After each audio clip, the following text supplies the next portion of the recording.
All right, so we're looking at 1.2 commutative and identity properties. So we're starting right in with the commutative property. The commutative property works in two situations, in addition and in multiplication.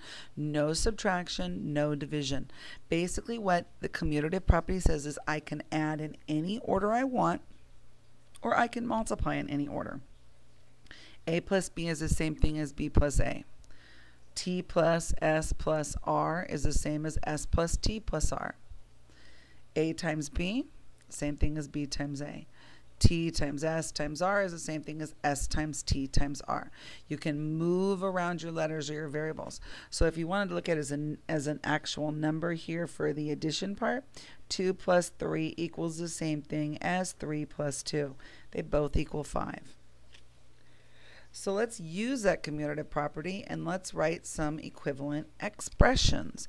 So if I have x plus 9, if I can move them around in any order, that would be the same thing as 9 plus x. On this side, we have multiplication and addition going on here. So I'm just going to deal with the multiplication end. You have x times y. So if I'm allowed to move it around, y times x plus t. Okay, so these two parts are exactly the same. So let's look at the identity property. All right, in the identity property, we're looking at addition and multiplication again. Basically what happens is whatever you start with is what you end with. So A, the addition identity property is if I add 0, it still stays A. I can add 0 as much as I want, I'm still going to get A. Multiplication, we multiply by 1. I can multiply by anything times 1 and it's still going to give me that same answer, as many ones as I want. Both, you end up with what you started with. So you started with A, you ended with A. Started with A, ended with A. The identity property is how we're able to get an equivalent fraction. So in a moment I'm going to give you that example, but it's because of the identity property in multiplication that we are actually able to change a fraction to be an equivalent fraction. Let's see how that's done. So let's look at how we might be able to write an equivalent fraction using my identity property. And the identity property says I can multiply by 1 anytime I want. How I write 1 might look different. I might write 1 as a 1, or I might write 1 as 2 over 2, or 3 over 3, or 5 over 5, or 10 over 10. So I'm going to think of a 1, doesn't matter in this case, I just want something equivalent. I'm going to go with 2 over 2. This equals 1. This is the same thing as 1. Make it kind of look like a 1 there. So 2 times 2 is 4. 3 times 2 is 6. And we know 2/3 is the same thing as 4/6. Now with 12/24 we can do one of two things. We can divide by the same number, or we can multiply by the 1. Either way, it's still going to be 1. So it's up to you. I'm going to divide on this one because division is a special multiplication. So the one thing you'll learn is that multiplication and division are basically the same steps, just kind of reversed from each other. So if I do the division part, let's go ahead and just see what we want to divide both of them by. I'm going to divide both of them by 6. 6 divided by 6, this gives me that 1, which I'm allowed to multiply, or in special case divide by 1 anytime I want. When I do that, 12 divided by 6 is 2, 24 divided by 6 is 4, and 2/4 is the same thing as 12/24. Now all this you've seen before, even this part you've seen before, but we're going to do this. Writing an equivalent fraction here, there's a lot of variables going on, so I can multiply by anything I want. I'm going to try 3 over 3. I could have done it by anything. Remember, it's supposed to be equivalent to 1.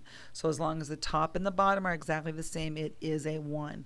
So when I draw that box, I'm trying to make it look like it's a 1. 3 times y is 3y. 3 times 2 is 6 and x. And now 3y over 6x is equivalent to y over 2x. Okay, here's one you're going to see on the assignment for this section that I want to make sure you understand what they're asking you for. Write an expression equivalent to 2m by multiplying by 1. Now, the next part's the part that's going to be kind of confusing. Use P over P as 1. So what they've done is they've said to you, here's your 1. So we have 2m over n. They want us to multiply by 1. So we're going to multiply by 1. And what they did is they told us what 1 we're going to use. We're going to use P over P. Because P over P is the same thing as 1. Anything divided by itself is 1.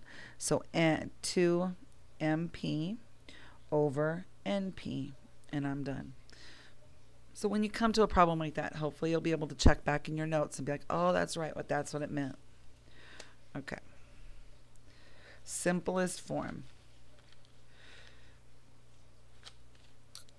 And whenever possible, you want to use the simplest form unless it tells you differently. If the problem tells you to leave it improper or leave it the way it is, then leave it that way.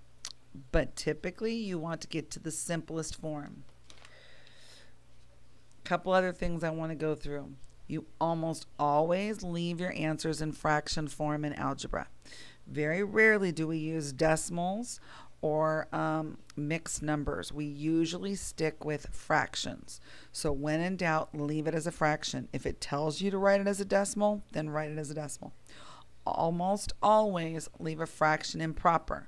So we don't tend to use a lot of mixed numbers. When we get into graphing, you'll see how I use it, but typically we're going to leave it right like this, improper, where the top is bigger than the bottom, the numerator is bigger than the denominator.